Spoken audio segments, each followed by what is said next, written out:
Most important यानी कि बहुत ही वीवीआई ऑब्जेक्टिव क्वेश्चन है जो बिलियन यानी कि चैप्टर 2 से है, जो केमिस्ट्री का चैप्टर 2 है या 12th केमिस्ट्री है। आप लोग को जो है ये चैप्टर 2 से लगभग 8 क्वेश्चन पूछा जाता है ऑब्जेक्टिव में। तो यदि आप लोग पूरा देखते हैं तो मेरे प्यारे स्टूडेंट आप लोग को 2010 से लेकर के 2025 तक का ऑब्जेक्टिव आप लोग को इसमें कंप्लीट दिया हुआ है। यदि आप लोग पूरा देख लेते हैं मेरे प्यारे स्टूडेंट तो आप लोग फाइनल एग्जाम में गर्दा मचा करके आएंगे। ऑल चैप्टर का प्लेलिस्ट बना दिया गया, आप लोग वहाँ से पूरा देख लेंगे। तो चलिए आज हम लोग देखते हैं कौन कौन सा ऑब्जेक्टिव है इसको। सबसे पहले कह रहा है 234.2 ग्राम चीनी के घोल में 34.2 ग्राम चीनी है, तो घोल का मोलर सांद्रण क्या हो जाएगा? तो घोल का मोलर सांद्रण क्या हो जाएगा मेरे प्यारे स्टूडेंट? वो 0.5 हो जाएगा मोलर सांद्रण। क्योंकि सर इसका डिटेल बताइए तोड़ करके, तो मेरे प्यारे स्टूडेंट आप लोग प्ले लिस्ट पर जाइए, इसका पूरा न्यूमेरिकल का जो है एक वीडियो सोल्यूशन दिया गया है। आगे देखिए 2 नंबर का है किसी विलियन के 200 ml में 2 ग्राम इन्हें जो घोला जाता है या घुले हैं तो मोलरता क्या हो जाएगा? तो इसका फार्मूला होता है 200, है ना, 1 सेकेंड। इसका फार्मूला क्या होता है मेरे प्यारे स्टूडेंट? कहता है क्या कि 2/40। तो कहिए कि सर ये 40 क्या चीज़ कहता है? NaOH का आणविक द्रव्यमान गुने 200 ml बटा में 1000, है ना। तो 2 शून्य से 2 शून्य यहाँ से आप लोग देख लिए 2 शून्य से 2 शून्य, और ये से और ये 2 बार में, है ना, ये भी कट जाएगा आप लोग 2 बार में। नीचे में आप लोगों को बच जाएगा कितना? तो आप लोगों को टोटल आंसर आ जाएगा 0.25, नीचे में 4 बच जाएगा। ठीक है, चलिए आगे बढ़ते हैं। क्या बच जाएगा? 0.25। ठीक है, तो चलिए आगे बढ़ते हैं मेरे प्यारे स्टूडेंट। आगे क्या करा अगला क्वेश्चन, कब कब पूछा गया, कौन कौन सा क्वेश्चन सब दिया गया है। केन शुगर के अनुभार 342 है, यानी कि C12H2211 का आणविक द्रव्यमान दे दिया है। ठीक है ना। कि 5% घोल पदार्थ X के साथ 1% घोल का आइसोटोनिक है, तो X का अनुभार क्या हो जाएगा? तो X का अनुभार क्या हो जाएगा मेरे प्यारे स्टूडेंट? तो वो हो जाएगा आप लोग को 68.4%। हाँ, तो मेरे प्यारे स्टूडेंट इसका क्या हो जाएगा? 68.4। तो ये तो हो गया कंप्लीट। अब कहे 234.2 ग्राम चीनी के घोल में 34.2 ग्राम चीनी है, तो इसका मोलर सांद्रण क्या आ जाएगा? 2021 में पूछा गया ये क्वेश्चन, और बहुत ही इंपॉर्टेंट, ये 2 बार अभी लगभग पूछा गया लेकिन पूरा साल नहीं दिया गया है। तो मेरे प्यारे स्टूडेंट इसमें जो ऑप्शन आप लोगों को गड़बड़ दिया गया, ठीक है ना, इसका लगभग आंसर हो जाएगा आप लोग को 0.55। ठीक है, इसमें गड़बड़ दिया गया ऑप्शन। आगे चलते हमारे प्यारे स्टूडेंट क्या कराए, कौन ताप द्वारा प्रभावित नहीं होता है? तो देखिए प्रभावित ताप द्वारा एक तो होता है मोललता और एक होता है आप लोगों को मोल प्रभाज याद रखेंगे। मोल प्रभाज और मोललता जो है ताप द्वारा प्रभावित नहीं होता है। चलिए ऑप्शन के अनुसार आप लोग को वही होगा। अगला कह रहा है कि घोलक के 1 kg में उपस्थित घुलने के मोलों की संख्या को क्या कहते हैं?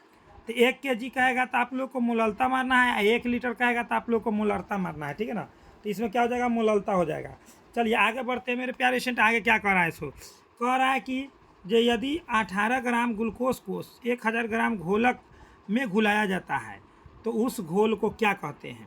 तो उस घोल को मेरे प्यारे स्टूडेंट देखिए यहाँ पर ग्लूकोज है कम और मतलब पानी है 1000 ग्राम, तो इसको हम लोग क्या कहते थे? इसको हम लोग कितना आंसर आएगा? इसको क्या कहेंगे? तो 0.5 मोलल। ठीक है ना, एकदम राइट आंसर। अब टॉपिक 2 से क्या करा? HCl एवं H2O के स्थिर को अति मिश्रण में होगा, क्या हो जाएगा? तो ये हो जाएगा आप लोग को 2.2 होगा कि क्या हो जाएगा मेरे प्यारे स्टूडेंट? तो वो हो जाएगा 20.2% HCl। आगे कह रहा है 2020 में पूछा गया आदर्श विलयन निम्न से कौन गुण है? तो जो राउल्ट का नियम का पालन करता है, तो यह राउल्ट के नियम का पालन करता है, आदर्श होता है। ठीक है, अनादर्श में जो पालन नहीं करता है। अब अगला कह रहा है इसमें अगला 2 नंबर टॉपिक में कह रहा है 30 नंबर क्वेश्चन कह रहा है मेरे प्यारे स्टूडेंट, वैसा घोल जो एक निश्चित ताप पर संयोजन में बिना किसी प्रकार के परिवर्तन के उबलता है उसे क्या कहते हैं? तो उसे क्या कहते हैं मेरे प्यारे स्टूडेंट? तो उसे हम लोग क्या कहते हैं? तो एजियोट्रोपिक मिश्रण। ठीक है ना, एजियोट्रोपिक मिश्रण। अगला क्या कर रहा है? कह रहा है कि निम्नलिखित में से कौन आदर्श घोल नहीं है? तो कौन ऐसा है जो आदर्श घोल नहीं है, यानी कि अनादर्श घोल है? तो आदर्श घोल कौन सा नहीं है? तो आप लोग कार्बन टेट्राक्लोराइड या सिलिकॉन टेट्राक्लोराइड। ठीक है ना, एकदम यही नहीं है। आगे हम लोग बढ़ते हैं। आगे क्या कर रहा है मेरे प्यारे स्टूडेंट? आगे देखेंगे आप लोग। तो आगे आप लोग क्या दे दिया है? आगे कह रहा है टॉपिक नंबर 3 है चैप्टर 2 का। ठीक है, और बहुत ही इंपॉर्टेंट ऑब्जेक्टिव है मेरे प्यारे स्टूडेंट। यदि आप लोग हमारा जो तैयार किया गया है 400 केमिस्ट्री का ऑब्जेक्टिव, 400 सभी विषयों का ऑब्जेक्टिव, और आप लोग के लिए मैथ का 500 स्पेशल ऑब्जेक्टिव, अगर आप लोग सब्जेक्टिव ऑब्जेक्टिव टोटल में अगर आप लोग लाना चाहते हैं 400 से लेकर के, ठीक है ना, 450 अंक तक, तो मेरे प्यारे स्टूडेंट मैं गारंटी देता हूँ 80% से 90% आप लोग को नंबर झुकेगा नहीं। और जो मैं क्वेश्चन आंसर दूंगा वो 100% आप लोग को एग्जाम में पूरा का पूरा आएगा, लेकिन मैं इतना ही का गारंटी दूंगा, ठीक है ना। अगर आप लोग पूरा PDF नोट्स लेना चाहते हैं तो मेरा कॉन्टैक्ट नंबर है 82 29 84 33 52। आप लोग ज़रूर से ज़रूर PDF नोट्स ले, क्योंकि वो हैंड राइटिंग नोट्स होगा। और हम लोग जो ऑफलाइन क्लास में पढ़ाते हैं, आप लोग शॉर्ट वीडियो में जा करके देखेंगे तो वहाँ से आप लोग को पता चल जाएगा हमारे स्टूडेंट का बायोडाटा। तो चलिए आप लोग कांटेक्ट कर लेंगे। आगे क्या कर रहा है, एक घोल जिसका परासरण दाब 300 केल्विन पर 0.0821 वायुमंडल है, इस घोल का सांद्रण क्या होगा। तो इस घोल का सांद्रण हो जाता है मेरे पास 0.33 हो जाएगा, ठीक है ना। आगे बढ़ते क्या करा, निम्नलिखित जलीय घोल में किसका क्वथनांक अधिकतम होगा। तो किसका क्वथनांक अधिकतम होगा मेरे प्यारे से, तो वो हो जाता है आप लोग को 1 m सोडियम सल्फेट। कहे कि सर इसका ही अधिकतम क्यों होगा। देखिए सोडियम पर 1 प्लस होता है ना, 2 दे दिया है तो 2 प्लस, तो जो 2 प्लस माइनस में, तो इस पर 1 प्लस 1 माइनस में टूटेगा, इस पर 2 प्लस और 2 माइनस में टूटेगा। के पर 1 प्लस होता है 1 माइनस होता है इधर, NH पर 1 प्लस होता है माइनस, यानी कि जो ज़्यादा प्लस माइनस में टूट जाए उसका ज़्यादा होगा, याद रखेंगे। ऑप्शन नंबर बी हो जाएगा, इसका क्या हो जाएगा, बी।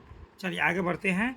आगे क्या कर रहा है मेरे प्यारे से, 0.1 m बेरियम नाइट्रेट के घोल को 1/2 गुणक इतना है, तो विघटन स्तर क्या हो जाएगा। तो इसका विघटन स्तर क्या हो जाएगा, 100 पूछा है मेरे प्यारे से, तो इसका हो जाएगा 87%। इसका भी आप लोगों को न्यूमेरिकल वाला में फुल सॉल्यूशन बताया गया है। कह रहा है पहाड़ों पर जल का क्वथनांक कम हो जाता है, क्यों, क्योंकि वहाँ पर वायुमंडलीय दाब क्या होता है, कम होता है। आगे चलते, निम्न में से विलयन के लिए कौन अनुसंख्य गुण है। तो 4 अनुसंख्य गुण धर्म होता है, एक परासरण दाब, एक वाष्प दाब, एक होता है हिमांक और एक होता है क्वथनांक, याद रखेंगे। आगे कह रहा है मेरे प्यारे स्टूडेंट, परासरण दाब निम्नलिखित में किस समीकरण द्वारा व्यक्त होते हैं। तो परासरण दाब निम्नलिखित में किस समीकरण द्वारा व्यक्त होते हैं, तो होता है P बराबर CRT होता है, ठीक है ना, CRT। तो P बराबर CRT होता है, तो CRT कहाँ पर है, तो आप लोगों को CRT, P बराबर CRT, ऑप्शन नंबर हो जाएगा ए हो जाएगा करेक्ट। आगे कर, अर्ध पारगम्य झिल्ली से परासरण की क्रिया में निकल पाते हैं, तो केवल विलायक के अणु निकल पाते हैं। कौन, विलायक के अणु। तो विलायक के अणु यानी कि पानी, केवल जल, जैसे किशमिश में पानी केवल एंट्री मार सकता है, चीनी ऊपरे में रह जाता है। एग्जाम्पल 0.0 देखिए अगला क्वेश्चन, 0.01 m ग्लूकोज बिलियन की तुलना में, इतना की तुलना में हिमांक अवनमन हो जाएगा, तो क्या हो जाएगा बताइए। ग्लूकोज के बिलियन है और मैग्नीशियम क्लोराइड की तुलना में क्या हो जाएगा, कितना समान होगा, कि लगभग 2 गुना कि 3 गुना कि लगभग 6 गुना। तो मेरे प्यारे स्टूडेंट मैं बता दूं कि इसमें कितने गुना होगा, तो इसमें गुना हो जाएगा आप लोग को लगभग 3 गुना हो जाएगा, ठीक है ना। दोनों का आणविक द्रव्यमान निकालना पड़ता है। आगे देखिए, निम्न से कौन अनुसंग गुण धर्म है, तो वो आप लोगों को मैं बताया था, परासरण दाब, क्वथनांक, हिमांक और वाष्प दाब। चलिए आगे बढ़ते हैं। कैल्शियम नाइट्रेट में 1/2 गुणक क्या हो जाएगा। तो कैल्शियम नाइट्रेट का 1/2 गुणक आप लोग याद रखेंगे, ये बार बार पूछा जाता है, 3 हो जाएगा। आगे चलते, आगे क्या कराए, करे निम्नलिखित में हिमांक अवनमन होगा, निम्नलिखित में किसका हिमांक अवनमन होगा। हिमांक अवनमन होगा मतलब अधिकतम होगा, अधिकतम कहेगा तो K2SO4, ठीक है ना। क्वेश्चन में अधिकतम छोड़ दिया है, ठीक है ना, अधिकतम होगा तो K2SO4 में। विलयन के अनुसंग गुणधर्म का उदाहरण कौन है, तो क्वथनांक में बताया था, क्वथनांक हो गया। चलिए आगे बढ़ते हैं। अगला कह रहा है, निम्नलिखित में कौन से अर्ध पारगम्य झिल्ली से निकल पाते हैं, तो वो निकल पाते हैं केवल अर्ध पारगम्य झिल्ली से विलायक के अणु। आगे कह रहा है, निम्नलिखित में से किसका क्वथनांक सबसे अधिक होगा। तो सबसे अधिक क्वथनांक किसका होगा, तो होगा NaCl का। कहिए कैसे सर, तो इसलिए इसका होगा क्योंकि ये आयनिक क्रिस्टल है। आप बाद बाकी सब आणविक क्रिस्टल का क्वथनांक नहीं होता है, ठीक है ना, आयनिक क्रिस्टल का केवल होता है इसे। तो आप लोगों के लिए ये पूरा खत्म हो गया। चैप्टर नंबर 3 जो है बहुत ही इंपॉर्टेंट है, इससे भी आप लोग को बहुत सारा क्वेश्चन पूछता है। और आप लोगों ने देखे कि यहाँ पर 2021 से और 22 से कितना क्वेश्चन पूछा गया है, गर्दा छोड़ा दिया है 2300 में ऑब्जेक्टिव का इसमें से, ठीक है ना, 2200 में और 2100 में, यानी कि जब से 2 गुना क्वेश्चन किया है तब से। मेरे प्यारे स्टूडेंट, आप लोग जो है प्ले लिस्ट बना दिया गया, सभी चीज़ उपाय कर लेंगे प्ले लिस्ट से। PDF के लिए आप लोग टेलीग्राम ज्वाइन कीजिए, ठीक है ना। कॉन्टैक्ट नंबर है मेरा 82 29, ठीक है ना, 84 33 52। PDF नोट्स अगर आप लोग को लेना है, जो आप लोग को 100%, अगर आप लोग को 80% से 90% लाना है नंबर, तो 100% आप लोग PDF नोट्स लीजिए। बहुत ही चीप एंड बेस्ट में आप लोग को मिल रहा है, जो अभी से मैं गारंटी है। तो यदि अभी से पढ़ेंगे तो आप लोग को 450 प्लस नंबर लाने का एकदम गारंटी, ठीक है ना। तो चलिए मेरे प्यारे स्टूडेंट, फ्री ऑफ कॉस्ट कहाँ से कैसे सभी चीज़ रिजल्ट वगैरह और फ्री ऑफ कॉस्ट टेस्ट दे सकते हैं वो बता देते हैं। तो आप लोगों को गूगल या क्रोम पर आना है, सर्च कर देना है स्टडी सिलेबस, ठीक है ना। जैसे ही स्टडी सिलेबस आप लोग सर्च करेंगे मेरे प्यारे स्टूडेंट, ऐसा इंटरफेस आएगा। देखिए कैसा इंटरफेस आएगा, ऐसा इंटरफेस आएगा। गूगल या क्रोम पर सर्च करना है स्टडी सिलेबस, ऐसा इंटरफेस आएगा, इस पर क्लिक कर देना है। जैसे ही इस पर आप लोग क्लिक करेंगे ऊपर के स्क्रॉल करना है और यहाँ से आप लोग को चैप्टर बाई चैप्टर सभी चीज़ों का PDF मिल जाएगा। क्वेश्चन बैंक लेना है तो आप लोग को क्वेश्चन बैंक यहाँ से आप लोग को मिल जाएगा। क्वेश्चन बैंक यहाँ पर देखिए, और आप लोग को रिजल्ट देखना है तो यहाँ से न्यू अपडेट में आइए, आप लोग को सब चीज़ मिल जाएगा। दुनिया के हर चीज़ जो आप चाहते हैं सभी चीज़ यहीं से मिलेगा आपको। तो चलिए मेरे प्यारे स्टूडेंट, आप लोग जो है टेलीग्राम जरूर ज्वाइन कीजिए, ठीक है ना। टेलीग्राम आप लोग जरूर ज्वाइन कीजिए और आप लोग हर चीज़ पढ़ाई के लिए आप लोग गूगल या क्रोम पर सर्च कर लेंगे स्टडी सिलेबस, ठीक है ना। जैसा कि आप लोगों को यहाँ पर बताया गया है, गूगल या क्रोम पर आप लोग सर्च कर लेंगे स्टडी सिलेबस। और आप लोग जैसे देखिए किसी को भी रिजल्ट अगर देखना है तो रिजल्ट यहाँ पर आप लोग को रिजल्ट वाला सेक्शन में डाल दिया गया है। जैसे एक कोचिंग का रिजल्ट यहाँ पर आया है तो कोचिंग का रिजल्ट यहाँ पर दे दिया गया है। तो यहाँ से आप लोग किसको कितना प्रतिशत रिजल्ट आया है वो पूरी जानकारी, और यहाँ से भी आप लोग सभी जानकारी प्राप्त कर सकते हैं। तो चलिए मेरे प्यारे स्टूडेंट, इतना ही पर बेस्ट ऑफ लक, मिलते हैं नेक्स्ट वीडियो में। इतना ही पर, जय हिंद जय भारत।